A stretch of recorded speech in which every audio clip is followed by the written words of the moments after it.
نمرة 3 بقى، أنا تكلمت الجمعة الماضية عن مصيبة اليوم واليوم وأمس. السعودية قامت بحربها الضروس. أنا أحاول أسيطر على أعصابي قدر الإمكان. السعودية دولة هي معاوية بن أبي سفيان، دولة الرشوة. معاوية بن أبي سفيان جاب عقيل بن أبي طالب أخو علي بن أبي طالب رشاه وقعدوا جنبه. يعني عقيل أخو علي الكبير صار من حزب معاوية بالفلوس. بعض الشيعة الوقت زعلانين طبعا، يزعلوا قوي يعني، انما دي حقيقة، لان علي ما بيوزعش فلوس، علي بتاع ربنا. لما عقيل طلب منه فلوس جاب له جمرة وحرق له جزءا منه، فقال له بتعمل، قال له انت عايز تروح جهنم عشانك؟ راح معاوية قال له تعالى، جابوا بالرشاد. المدرسة دي بقى هي مدرسة السعودية العربية، مدرسة حكام ولاد عبد العزيز آل سعود، مدرسة في الرشوة. أدخن أنف يجيبوا له عرض للفلوس. ده الكلام مش من عندي. باراك أوباما لما بقى رئيس وحصل المصيبة بتاعت 2008 ركع لمين؟ لعبد الله بن عبد العزيز في لندن، اللي هي الدول ال20 لما بدأوا يجمعوا تبرعات أو فلوس، حط له 20 مليار، عمل له ركوع. ايه تاني؟ تحية. ولو كان خلاهم 40 كان سجد. الشعب الامريكي ازاي تعمل كده؟ ازاي؟ راجل مصلحته خلص ب20 مليار، ركع واحترم الراجل، قال 20 مليار ممتاز. السيسي بايع من زمان. انتوا عارفين السيسي عامل زي ايه بالظبط؟ عامل زي المرأة العاهرة اللي هي بتبقى في حضن عاهر. مرأة عاهرة في حضن زاني، فتقول للعاهر اوعى تنام مع فلانة لأنها عاهرة. دي الحقيقة. عاهر بيقول عاهرة بتقول اوعى تنام مع فلانة لأنها عاهرة. بيتكلم على الشرعية. شرعية ايه يا عاهر؟ انت وحكومتك. ما محمد مرسي كان بتاع الشرعية، أطحت بيه. مفيش حد قال حاجة في الشرعية. الشعب عايز كده. وانت وزير دفاع خائن، هنقول مش خنت عشان الشعب بيقول لك مشيهم، لكن حسبتها لحساب نفسك. قلت لك العهرة اللي بتقول ما تنامش معه، يقول لك احنا انضمينا للحلف السعودي ب30 مليار. الغريب بعض الناس اللي بتسمعني الان يقولوا ليه حرام عليك على السيسي. انا لا بيهمني سيسي ولا غير سيسي، وادخن رئيس في الدنيا غير محترم اعلنها تحت حذائي. انا من موقعي هنا ناديت الشعب المصري ألا يعود حتى يخرج الإخوان المسلمون من السلطة، ومن هنا شكرت السيسي لأنه أطاح بالإخوان ولم أزل. لكن أن تكون عاهرة وتتكلم عن الأخلاق غير مسموح. السعودية تعطيك 30 والخليج يعطيك 30 مليار بليون دولار. لماذا؟ لله؟ لا. فلذلك تعالى يجي باكستان بتفكر تيجي. المغرب طبعا ملكية المغرب موجودة، والمغرب ما عندهاش جيش اصلا. طيب الاردن كله رشاوى ادفع، وامريكا قالت ما عندناش مشكله، ما هو كله بيدفع، السعوديه بتدفع.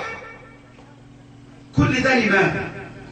كثير ممن يسمعونني الآن لا يعرفون تاريخ اليمن. نحن لا نعرف الأخلاق. أنا سأعطيكم أمثلة على أن السعودية دي أفجر دولة في العالم باسم الإسلام. أفجر، هي الفجر نفسه. حكامهم هم زبالة الخلائق.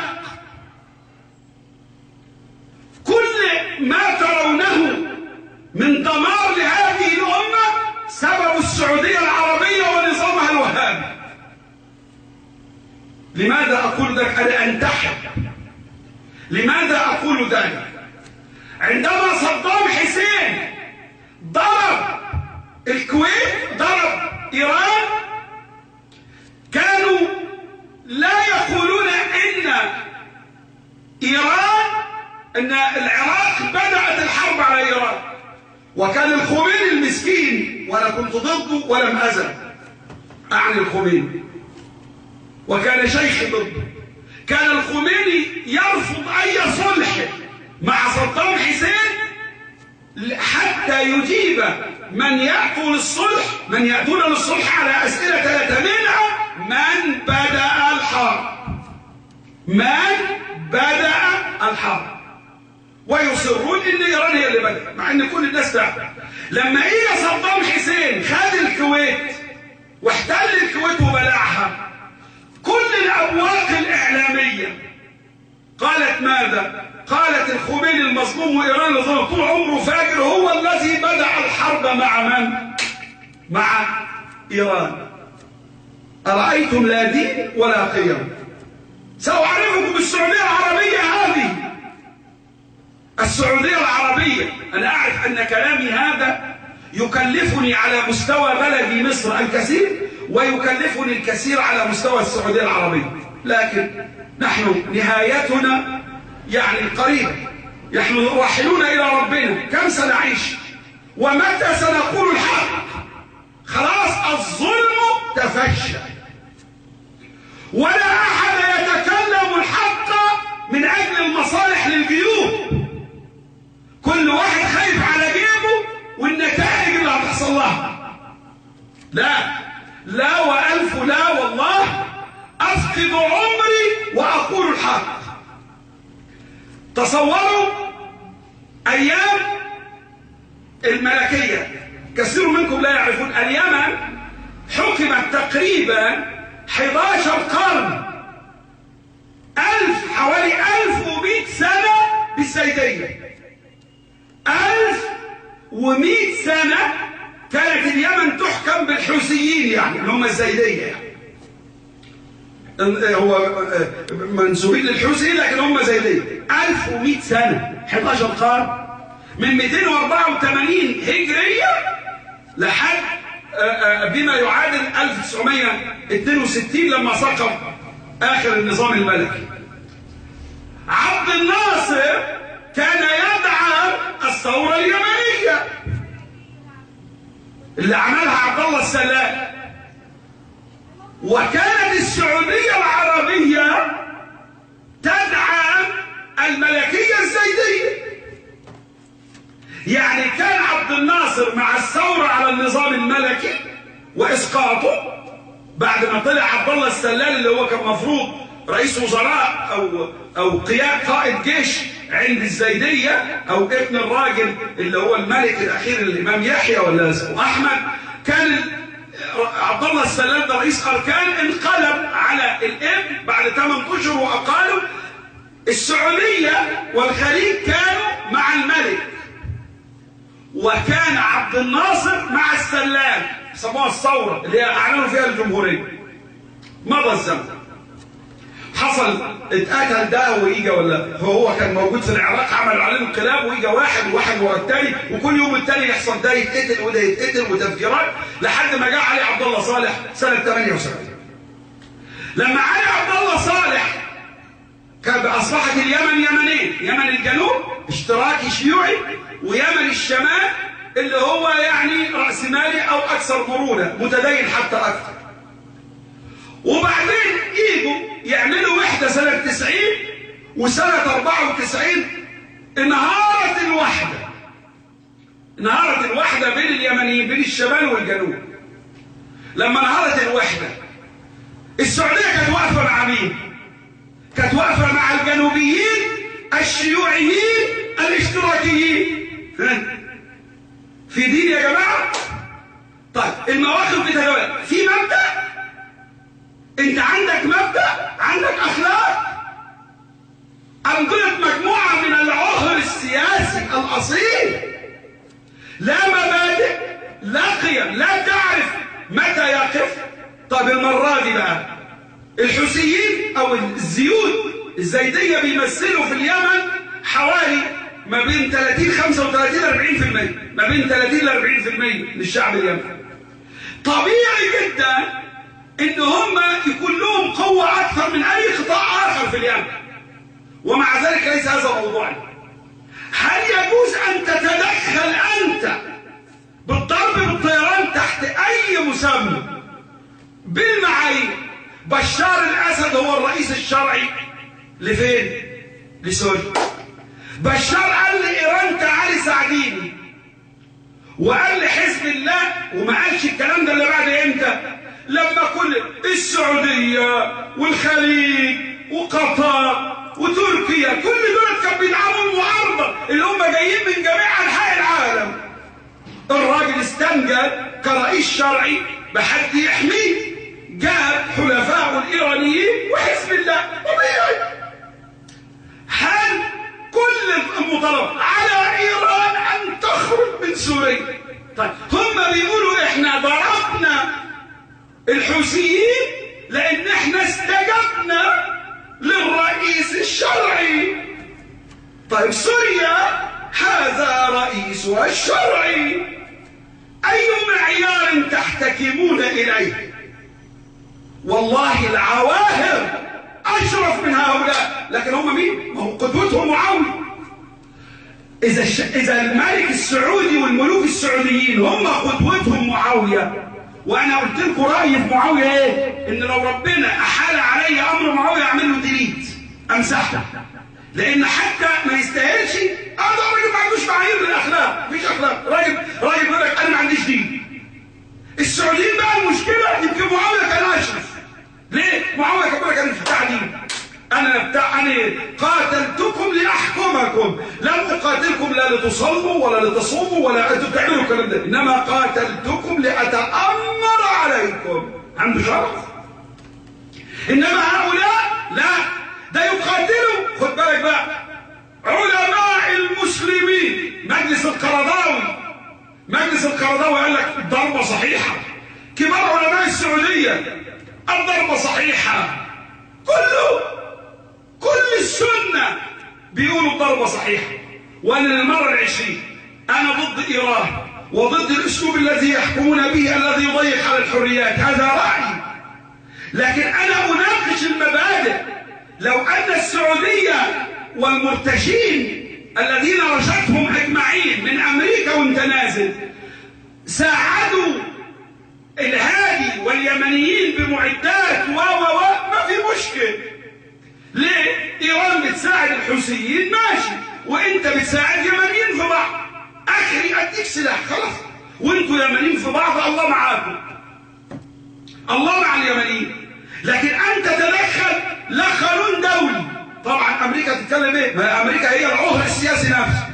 ما هي امريكا ضربت العراق بدون قرار من الامم المتحده، ويقول لك يطالبوا الامم المتحده بالفصل السابع. الفصل السابع دي في النزاعات بين الدول، انما نزاعات داخليه عايز تستخدم الفصل السابع وتجيب الدول من اجل ان انت تضرب قطاع من الشعب. لا قيم لا مبادئ. احتارت عقولنا مع هؤلاء الذين يستخدمون الدين والظلم والمال، وكل هذا سببه واحد بس، ان الزيدية فيهم ريحة علي بن ابي طالب. انها في الحقيقة حرب على علي وفاطمة والحسن والحسين.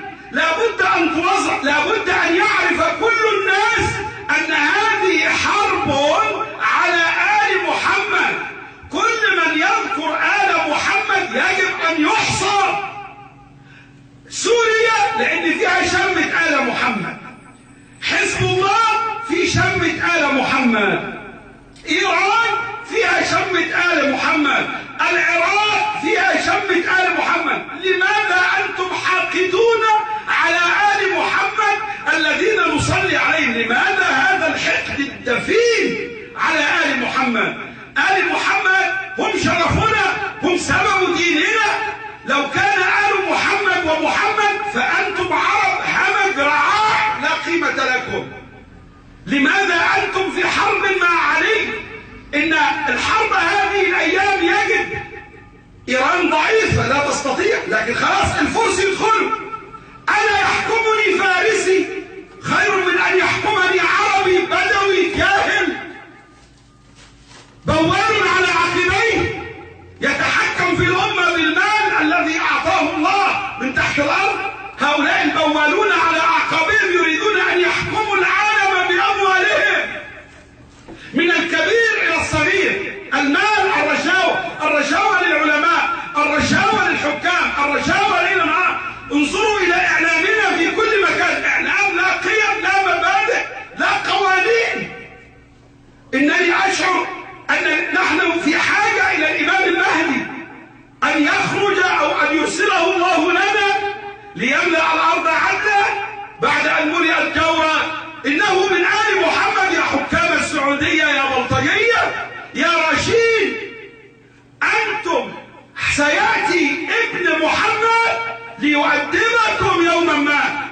ابن محمد سواء على رأي الشيعة ولد وسيخرج، أو على رأي السنة أنه سيخرج وسيولد لاحقا، لكن للأسف إنه سيكون ابن محمد وسيكون ابن علي وسيكون ابن فاطمة من هذا البيت العظيم ليعيد صياغة الدنيا وصياغة التاريخ حسب ما أراده الله ورسوله الإسلام الحقيقي.